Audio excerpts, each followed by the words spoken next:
day, students. Welcome to mathgotserved.com. In this clip, we're going to be going over how to multiply and divide rational expressions. This is part 2 of our multi-part series. In this clip, we're going to be focusing on rational expressions where the components are binomials and trinomials. To get started, let's take a look at some formulas that will be guiding our problem solving process. So let's write this down. Formulas. Just some things to keep in mind. First of all, the rule for multiplication. Let's say you have two fractions represented by a over b times c over d, where none of them are 0. How do you multiply? If you want to multiply, the product is going to be ac over bd. Now what this formula shows is that when multiplying fractions, you simply multiply the numerator and the numerator and then the denominator with the denominator. You do not need to find LCDs when multiplying fractions. Okay. Another type of setup you'll be coming across in this unit involves dividing fractions. So let's say we have a over b divided by c over d. In a case like this, you execute a procedure known as drop, change, flip. You basically multiply the dividend by the reciprocal of the divisor.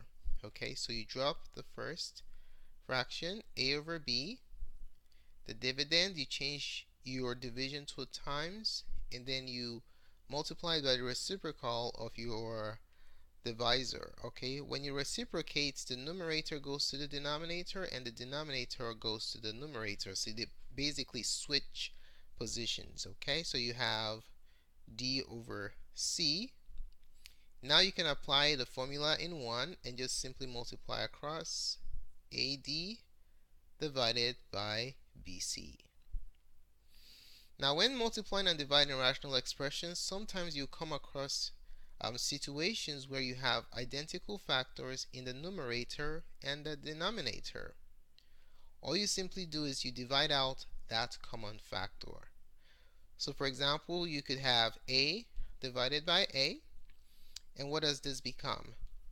You simply divide the numerator by a to get 1, and divide the denominator by the exact same factor to get 1. So this becomes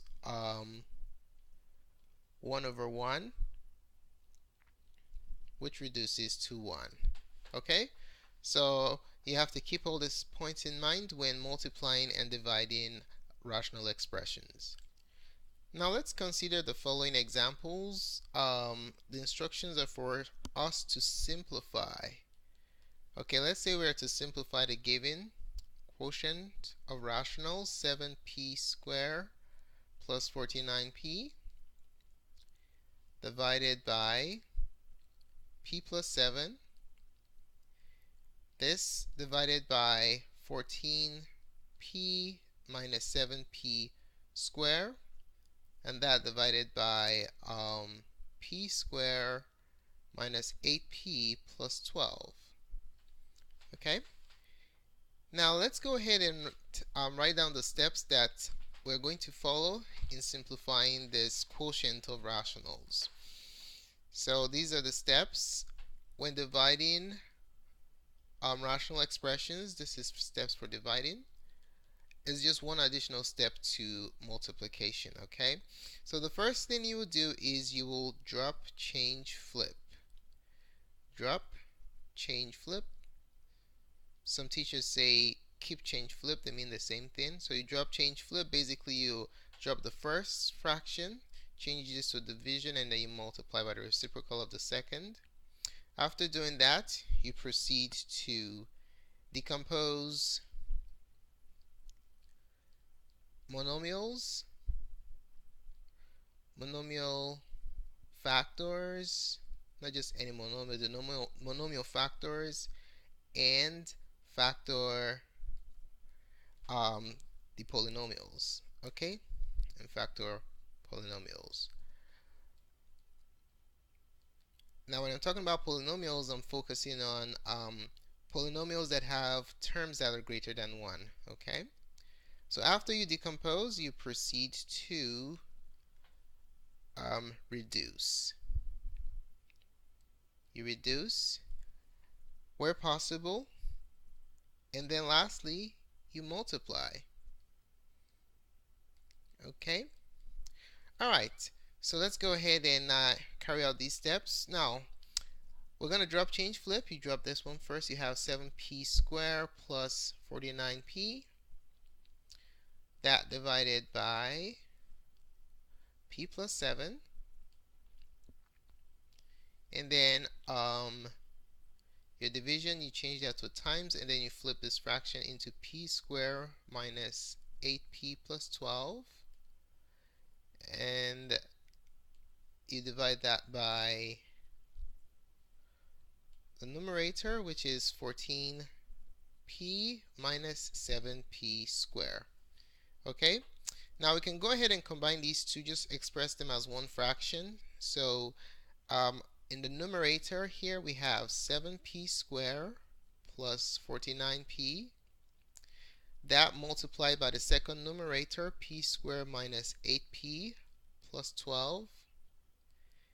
And we'll divide the numerator product by the product of the denominator. So we have p plus 7 multiplied by 14p minus 7p squared. Alright, so now let's move on to the next step, which is involves decomposition of monomial factors and the factorization of binomials, trinomials, and other higher polynomials with higher number of terms. Okay, in this case we just have binomials and trinomials here. So let's proceed to factor. We're going to pull out our components to the right side here, and we are going to factor. Let's start with the left numerator. Okay, so for the left numerator we have, let's write that down, left numerator. We are looking at 7p squared plus 49p. Now you can see what the GCF is here. The GCF is 7p. Okay, so that's what we're going to factor out. Now if that's not obvious to you, you can just break them down. The part to the left of the plus, you decompose it, and then you decompose this 7 times 7 times p, and then you basically extract or divide out common factors.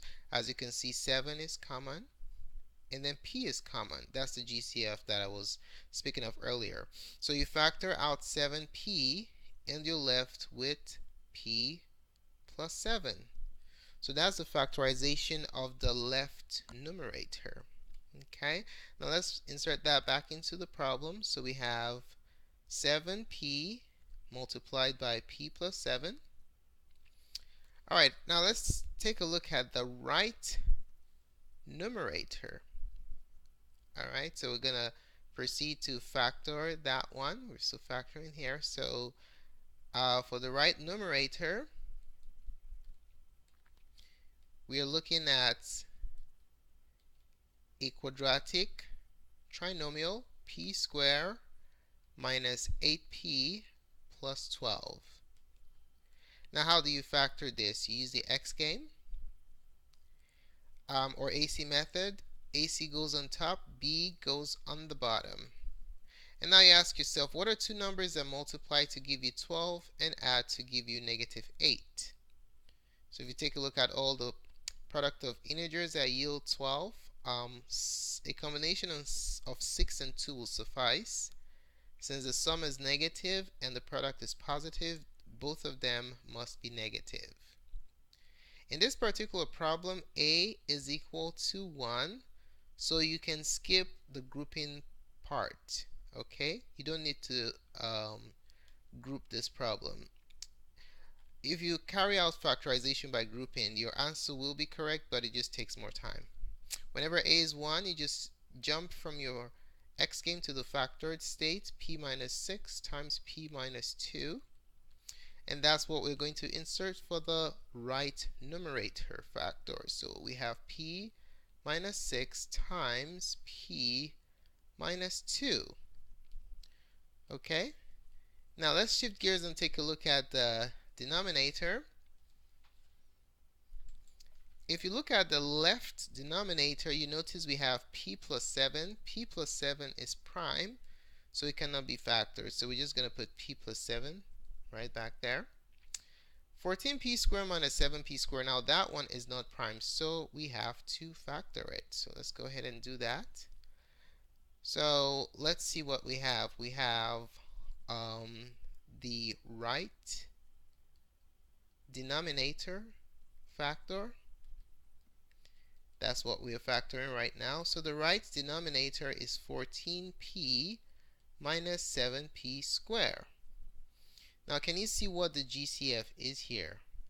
The greatest common factor in this case is 7p. So that's basically what you factor out, just as we did up here. And if you factor out 7p, it's as though you're dividing these two by 7p, so you're left with 2 minus p. Okay? So that gets inserted in the position of the right denominator. You have 7p as a monomial factor multiplied by 2 minus p. Okay? Now after factorization, the last step just involves, actually not the last step, second to the last step involves reduction. Okay? So let's see if we can reduce common factors. Do you see any factors that are identical in the numerator and denominator positions? Yes, 7p goes into 7p once, and 7p goes into 7p once. P plus 7, divide out. So we're left with p plus 6, minus 6 times p minus 2 divided by 2 minus p. So if you take a look at p minus 2 and 2 minus p, they look similar. It's just that the order is reversed. Now, is there a way we can reverse the order of one of the factors so they match up and we can divide out? Now let's recollect something related to the commutative property of addition and subtraction.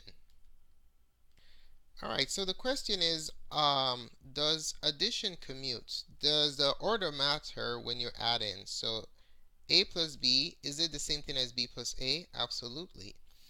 When you add in, the order does not matter. Okay, so addition commutes. But what about subtraction? You have to be careful with subtraction, okay? When you're subtracting a minus b, you notice that a has a positive sign and b has a negative sign. So you cannot just simply switch them around, because what you're doing is you're altering the sign of the components. But there's a trick you can use though. If you factor out negative, what happens is that alters the sign, so when you distribute the negative back, you end up with the same state. So when you factor out a negative, you can then switch the order. This becomes b minus a. Okay? So subtraction of two terms commutes with its opposite. Alright, so just keep that in mind. Anytime you want to switch the order of a difference, you must always factor out a negative or append a negative sign to the reversed order.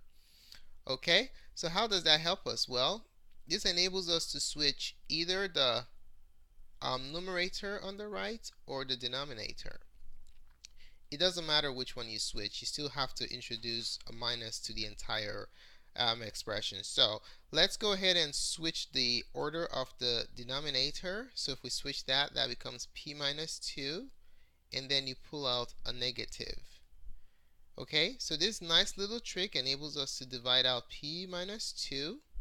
You have a 1, and p minus 2, you have another 1.